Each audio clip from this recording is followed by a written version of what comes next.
Assalamualaikum warahmatullahi wabarakatuh. Salam sejahtera buat kita semua. Perkenalkan, saya Yulinti Nearti SPMSI, salah satu dosen dari Fakultas Pertanian Universitas Sumatera Selatan, program studi S1 Agribisnis. Perkenalkan, saya kali ini untuk menjelaskan mata kuliah yang saya ampu, yaitu studi kelayakan agribisnis. Video ini dibuat dengan tujuan untuk memenuhi salah satu persyaratan sertifikasi dosen tahun 2024, yaitu pernyataan diri dosen dalam unjuk kerja Tridharma Perguruan Tinggi PDD UK TPT, khususnya di aspek pengajaran. Saya akan memulai untuk menjelaskan deskripsi dan informasi umum dengan mata kuliah studi kelayakan agribisnis. Mata kuliah studi kelayakan agribisnis merupakan mata kuliah wajib semester 4 program studi S1 Agribisnis Fakultas Pertanian Universitas Sumatera Selatan. Mata kuliah studi kelayakan agribisnis ini memiliki bobot 2 SKS teori dan 1 SKS praktikum. Selama 1 semester ke depan, bahasa pengantar yang digunakan pada mata kuliah ini adalah bahasa Indonesia. Mata kuliah studi kelayakan agribisnis ini bertujuan untuk membekali mahasiswa dengan pengetahuan konsep penilaian dalam kelayakan agribisnis serta sebagai masukan apakah dana yang ditanamkan akan memberikan keuntungan atau tidak setelah mengkaji berbagai aspek. Deskripsi mata kuliah studi kelayakan agribisnis. Mata kuliah ini memberikan penjelasan tentang pemecahan problem arti, ruang lingkup, dan manfaat studi kelayakan agribisnis, konsep siklus, proyek atau bisnis, aspek-aspek studi kelayakan bisnis, identifikasi biaya dan manfaat bisnis, konsep nilai, time value of money, pembayaran kredit dengan dividen annuity, kriteria investasi, serta kelayakan suatu bisnis, analisis biaya sumber daya domestik, analisis bantrik kebijakan atau PAM, melalui tatap muka dan daring dengan lms.uss.ac.id. Penilaian ini dilakukan melalui ujian tertulis, penilaian tugas, dan praktik. Di mana praktik ini mahasiswa dituntut untuk membuat laporan studi kelayakan bisnis atau feasibility study. Sistem pembelajaran studi kelayakan agribisnis secara sinkronus dan asinkronus dengan menggunakan metode pembelajaran aktif melalui lms.uss.ac.id. Pembelajaran studi kelayakan agribisnis selama kurang lebih 16 pekan, 7 pekan sebelum UTS dan pertemuan ke-8 untuk UTS, serta 7 pekan berikutnya sebelum UAS dan 1 pekan pelaksanaan UAS. Metode pembelajaran yang digunakan tergantung dari bahan kajian atau materi pembelajaran yang ingin disampaikan. Misal, pekan sebelum UTS akan menggunakan blended learning, dan pekan sebelumnya UAS fokus diskusi kelompok dalam penyelesaian studi kasus. Bentuk perkuliahan secara sinkronus itu dilakukan tatap muka dalam ruang kelas maupun Swift Conference seperti Google Meet, Zoom Meeting. Bentuk perkuliahan secara asinkronus dilakukan melalui WhatsApp, Google, LMS, perihal mata kuliah studi kelayakan agribisnis ya. Itu ada diskusi yang di dalamnya memuat setiap anggota aktif. UTS dan UAS menggunakan essay berstruktur. Bobot nilai mata kuliah itu ada kehadiran 10%, tugas 20%, UTS 30%, UAS 30%. Demikianlah informasi yang bisa saya berikan. Assalamualaikum warahmatullahi wabarakatuh. Waalaikumsalam warahmatullahi wabarakatuh. Ya, selamat sore. Tetap semangat ya, walaupun hari sudah sore ya. Oke, sebelum kita masuk ke materi ya, terlebih dahulu kita berdoa ya, menurut keyakinan kita masing-masing ya. Semoga kita selalu diberi kelancaran oleh Allah Subhanahu wa Ta'ala. Nanti berdoa akan dipimpin oleh Randy. Untuk Randy, silakan. Baiklah untuk teman-teman semua, sebelum kita mulai pembelajaran pada sore hari ini, alangkah lebih baiknya kita berdoa beragama dan kepercayaan kita masing-masing. Berdoa mulai.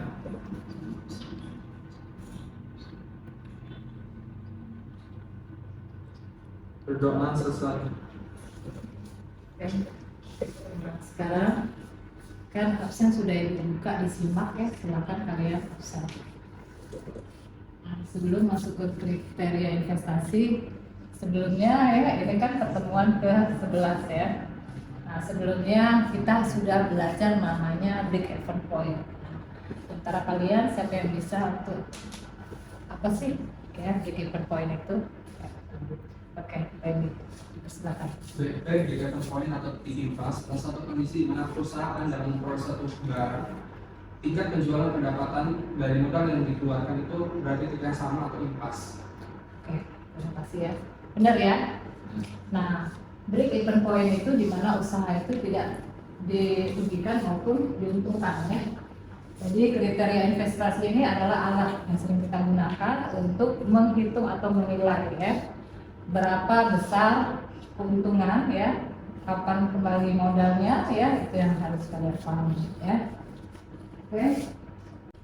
Nah, di perhitungan kriteria investasi ini ya, yang pertama itu namanya net present value atau NPV. NPV ini merupakan net benefit yang telah didiskon dengan menggunakan social opportunity cost ya, of capital sebagai diskon faktor. Jadi ini ada 3 rumus ya. Ya, ada NPV sama dengan jumlah NB dikali 1 ditambah I pangkat N ya, atau NPV sama dengan jumlah NBI dibagi 1 ditambah I pangkat N ya, atau NPV sama dengan jumlah benefitnya dikurang dengan costnya ya, sama dengan jumlah NB.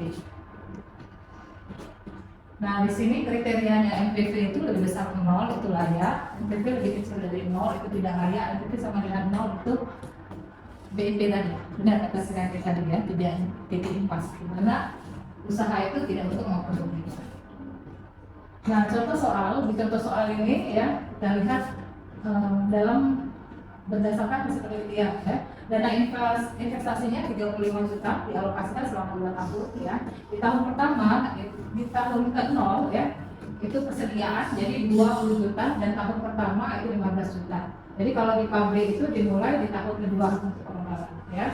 Nah, jumlah pemeliharaan itu berdasarkan rekapitulasinya itu tahun kedua itu ada 5 juta per tahun ya. Dan untuk tahun berikutnya lihat pada tabel 1 ya. Jumlah penghasilan ya. Kalau kita lihat dari tahun kedua dengan jumlah penghasilan itu 10 juta. Sedang tahun berikutnya seperti terlihat pada tabel 1. Nah, di sini kita disuruh menghitung ya dari segi NPV-nya berapa dengan diskon faktornya 18%. Nah, ini persiapan penghitungan NPV ya di tahun ke-0 sampai ke-10. Di investasi itu ya di tahun ke-0 dan 1 ya.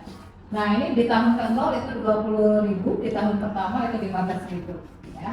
Di sini biaya operasi itu seluruhnya itu ada 5.000, 6.000 dan seterusnya ya. Total cost itu jumlah dari investasi ditambah dengan biaya operasional ya. Itu kalau 20.000 ditambah 0 itu 20.000 ya, dan seterusnya. Dan benefit itu baru mendapat ya. Kalian tahu kan benefit itu apa? Keuntungan ya, keuntungan. Jadi benefit atau keuntungannya itu baru didapat di tahun ke-10 ya. Nah, net benefit itu nilainya dari ya benefit dikurang dengan total cost ya. Hasilnya ibu contohkan di tahun kedua ya, jadi 10.000 dikurang 5.000 itu 5.000 ya. Diskon faktor itu bisa dilihat di tabel ini ya.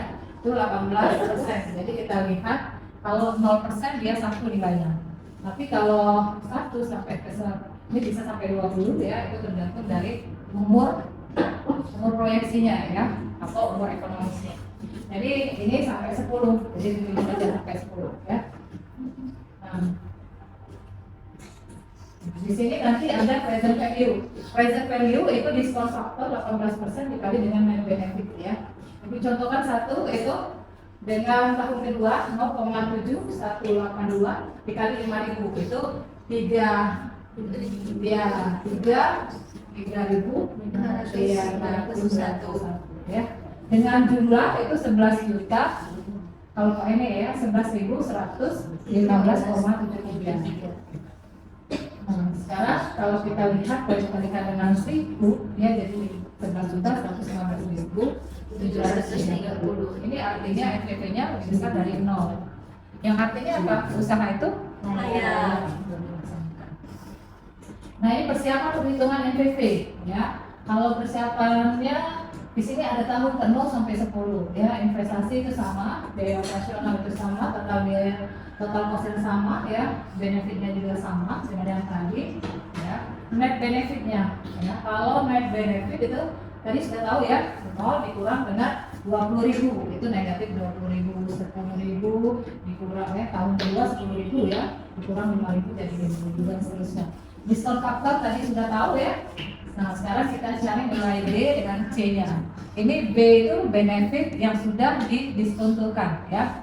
Jadi kalau kita lihat di tahun kedua ya, berarti 5.000 dikali dengan 0,7182 jadi tinggal 7.000. Ya, berapa? 7.182 ya.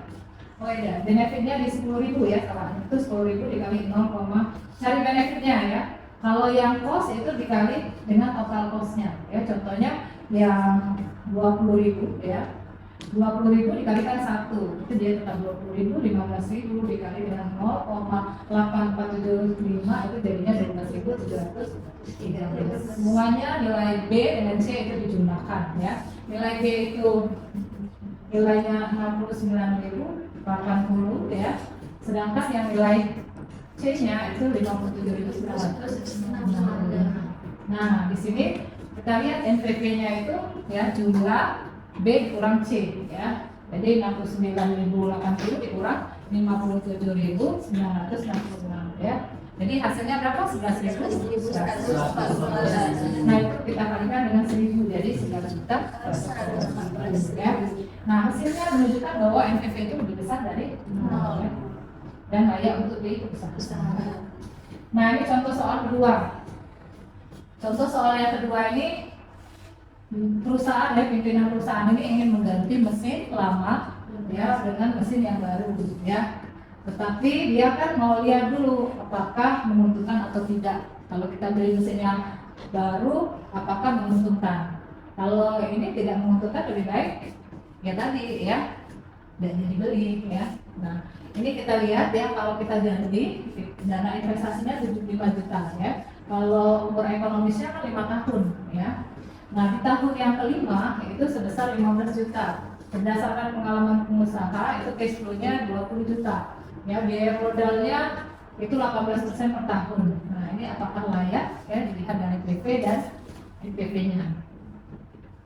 Nah, ini coba lihat ini PP ya. Kalau rumusnya 17 CV dibagi CF dibagi dengan 1 ditambah R pangkat M ditambah ST ya, dibagi 1 ditambah R pangkat M. Nah, kalau kita lihat PP itu kan semuanya ya semua 20 juta dibagi dengan 1 ditambah 0,18 ya. Hanya yang membedakan ya yang pangkatnya itu ya 1 sampai 5 ya. Nah, sedangkan yang tahun kelima juga itu 15 juta dibagi dengan 1 ditambah 0,18 ya. Kalau dijumlahkan hasilnya akan menjadi 69.159 rupiah. Ya, kalau kita beli mesin baru tadi ya kita kurangin aja nilai 69.000 ya, 169 juta 100.000 ya, 59 rupiah dikurang dengan 75 juta ya. Nanti hasilnya apa? Negatif ya. Negatif 5 juta 899.941. Jadi kalau kita lihat kalau nilai negatif itu tidak visible ya, tidak layak untuk dibeli ya. Nah, sekarang kita masuk ke hitungan yang kedua ya.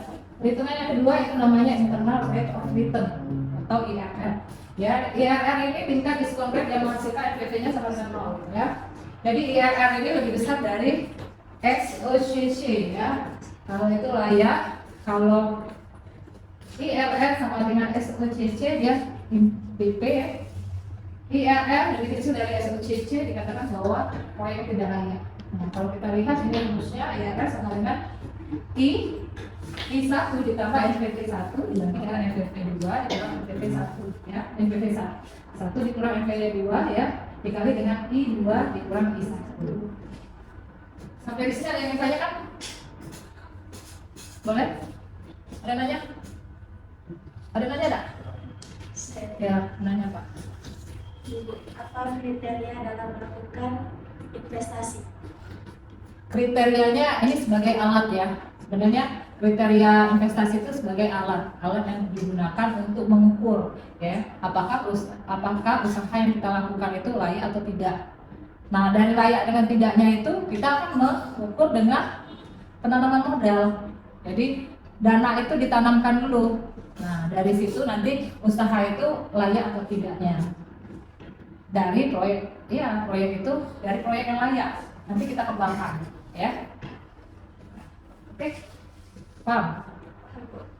Nah, ini sebenarnya alat ya. Alatnya tadi NPV, IRR kita masukkan nanti ke B per C ya. Ada B per C nanti selanjutnya ya.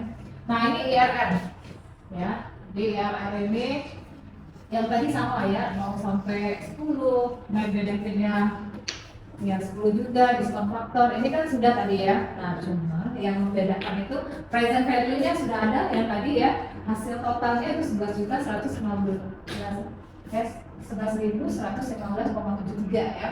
Nah, sekarang kita cari namanya diskon faktor 24% ya.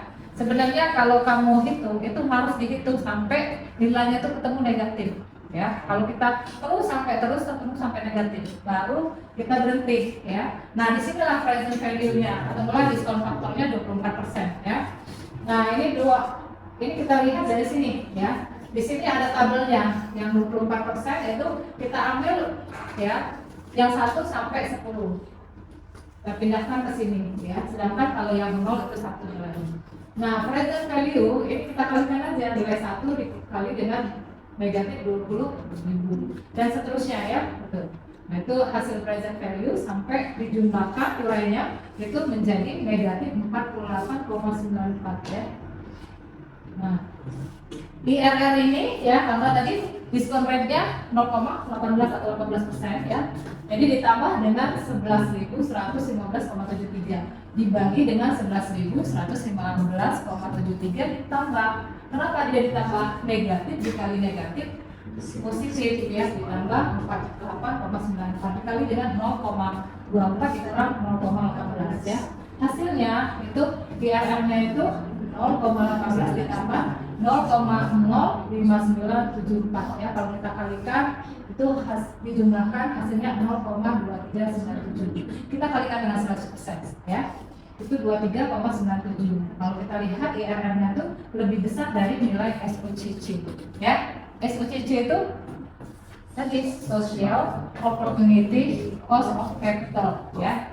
Itu artinya ya tadi kesempatan yang hilang atas keuntungan yang terjadi di masa kini ya. Nah, di sini ya ini sama seperti yang tadi. Yang membedakan apa? Yang membedakan 0,14-nya ya. Nah, di sini ya nanti hasil totalnya 76.462.149 ya. Kalau kita lihat di sini bentuknya ya. Ini hasilnya nanti 14 ditambah 0,79 ya, sama dengan 14,79%. Kalau dilihat dari sini kan 14% lebih kecil dari 18% kan? Ya. Nah, jadi ini dikatakan tidak layak juga ya. Nah, sekarang kita lanjut ke net ya. Ini yang ketiganya, net benefit cost ratio atau net B per C ya. Jadi perbandingan antara net benefit yang telah didiskonkan positif ya dengan net benefit yang telah didiskonkan negatif. Jadi net B per C itu perbandingan antara NB positif dengan NB negatif ya. Ini sama seperti yang tadi, kalau net B per C-nya lebih besar layak, lebih besar dari 1 layak ya. Net B per C lebih kecil dari 1 itu tidak layak. Net B per C ya sama dengan 1 itu BP. Nah, ini coba lihat dulu. Coba perhatikan dulu ya. Nah, di sini net benefit ya dikali dengan diskon faktor. Jadi present value tadi ya, paham ya? Itu sama ya. Semuanya itu dikalikan. Jadi net benefit dikali dengan diskon faktor 18%, itu hasilnya jadi present value ya. Ini semuanya. Nah, di sini nanti ini ya, nilai yang negatif dijumlahkan dengan negatif. Paham enggak? Ya, nilai yang positif dijumlahkan dengan nilai yang positif. Jadi nilai yang positif dibagi dengan nilai negatif. Nah ini hasilnya. Jadi 43.825.582 dibagi dengan 32.712.780. Ya. Nah itu hasilnya menjadi 1,3397 ya. Ini RB bersihnya layak ya untuk dikerjakan atau dibisarkan. Nah sedangkan gross benefit, nah ini beda ya. Kalau yang tadi kita pakai benefit positif dengan dibagi dengan negatif. Nah sekarang yang gross benefit cost ratio dengan ya atau gross B bersih perbandingan antara benefit total yang telah didiskonkan dengan cost ya. Nah, ini ya dengan cost yang telah didiskonkan juga. Jadi kalau kita lihat ya gross B bersih ini jumlah B dikali dengan 1 tambah R ya maka min M dibagi dengan jumlah C dikali 1 ditambah R maka min M ya. Ini sama ya, lebih besar ya layak ya, lebih kecil 1 dia tidak layak dan sama dengan 1 dia sama ya B. Nah di sini gross B per C itu kita lihat dari 69 ya 69.700 ini dari tabel 2. Nah, sekarang kita balik ke tabel 2 dulu ya. Nah ini tabel 2. Di sini ada 69.080.000 ya, 80 rupiah dibagi dengan 57.000 ya 966 ya. Nah ini hasilnya. Ya, hasilnya ini ya 1, ya 1917 ya sama dengan 119.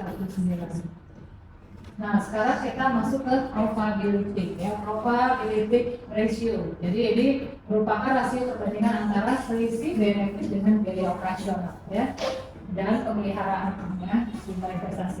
Nah kalau kita lihat di sini ya PS sama dengan jumlah Y dikurang dengan jumlah OM dibagi dengan I ya jumlah I. Jadi PR sama PR lebih besar 1 layak ya, PR lebih kecil 1 tidak layak, PR sama dengan 1 itu BP ya. Nah di sini ada jumlah investasi, biaya operasi, biaya pemeliharaan dan harga ya. Kalau kita lihat ini sama ya. Yang membedakan apa? Yang ada I, ada OM dengan B ya. Kalau yang I itu investasi. Jadi kalau investasi itu kita kurangkan aja nilainya ya dengan ya, jadi nilainya negatif ya. 0 dikurang negatif 20.000 itu tetap negatif kan namanya ini ya. Nah ini kalikan diskon faktor semua itu kalikan ini. Bisa kan? 1 ya. Nah ya 1 dikali dengan 20.000. Tapi karena nilainya negatif ya, kan hasilnya negatif semua itu. 0,8475 kali 15 ya. Itu jadi negatif sudah. Dan juga sama itu net benefit ya naik 8% ya 8% itu dikalikan dengan biaya operasionalnya ya. Nanti hasilnya itu 3.591 dan benefitnya ya khusus benefitnya paham ya. Jadi ini investasi ya yang ini OM-nya yang ini benefitnya atau B-nya paham ya. Nah nanti dijumlahkan seluruhnya.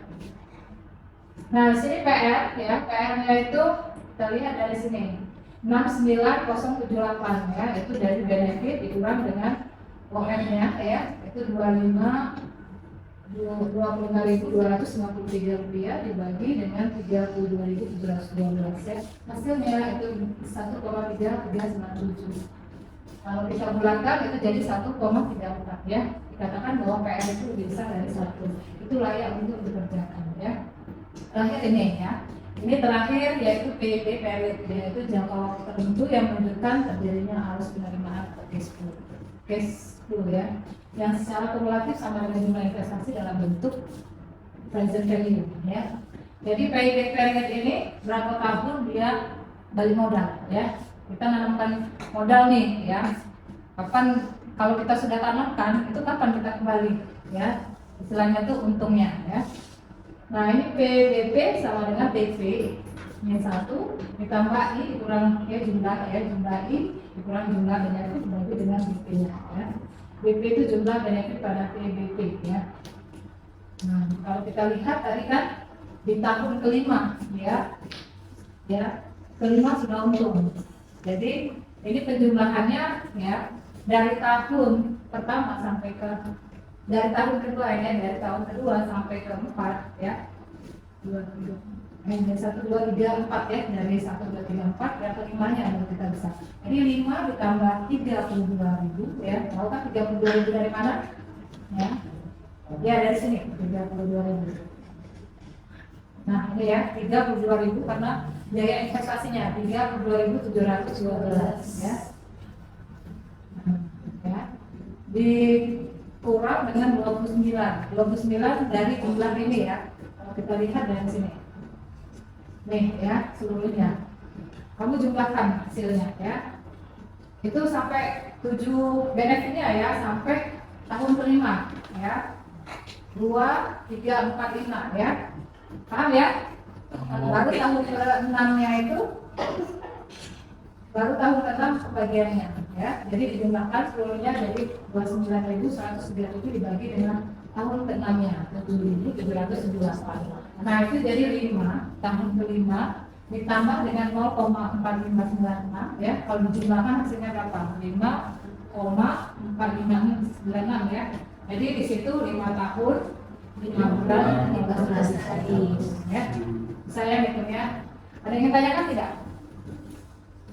Jelas Bu. Paham ya? Ya. Oke, kalau sudah paham ya, nanti kalian kita bagi kelompok ya, cari artikel jurnal tentang kriteria investasi. Nanti kita bahas di minggu depan ya, bagi kelompoknya ya, cari artikelnya. Oke, kesimpulan dari materi kita hari ini ya. Yang pertama ya, kita perhitungan dari kriteria investasi itu indikator utama ya dari modal yang ditanamkan atau diinvestasikan ya, dengan membandingkan total benefit yang diterima dengan total biaya yang dikeluarkan ya. Dalam bentuk dia present value, tadi kan sudah dalam bentuk present value kan. Nah selama umur ekonomis, jadi umur ekonomisnya terserah berapa tahun ya, tergantung dari umur tanamannya. Karena kita ini kan agribisnis ya, arahnya ke sana. Yang kedua itu sebagai bahan pertimbangan ya, dalam pengambilan keputusan untuk kita menanamkan modal. Nah, yang ketiga alat yang kita gunakan itu adalah yang tadi ada NPV, net present value ya, NPV, IRR ya, dan itu ada net D per se, gross D per se, net itu yang bersih ya, gross itu yang kotor ya, D per se-nya sudah ada probability value, yang terakhir tadi payback period ya. Nah untuk analisis dari kriteria investasi itu kalian harus paham ya, bahwa namanya usaha itu atau proyek itu ada layak dengan tidak layaknya untuk dijalankan.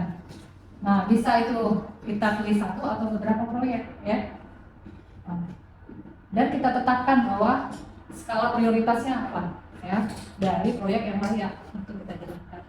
Itu saja ya, terima kasih atas kehadiran kalian semua ya. Tutup kuliah hari ini.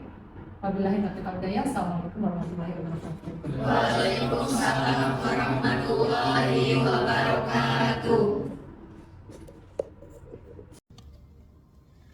Demikianlah deskripsi singkat serta cuplikan proses pembelajaran dari mata kuliah studi kelayakan agribisnis yang saya ampu. Semoga mendapatkan gambaran mengenai pengajaran yang saya lakukan, khususnya pada mata kuliah studi kelayakan agribisnis di program studi agribisnis Fakultas Pertanian Universitas Sumatera Selatan.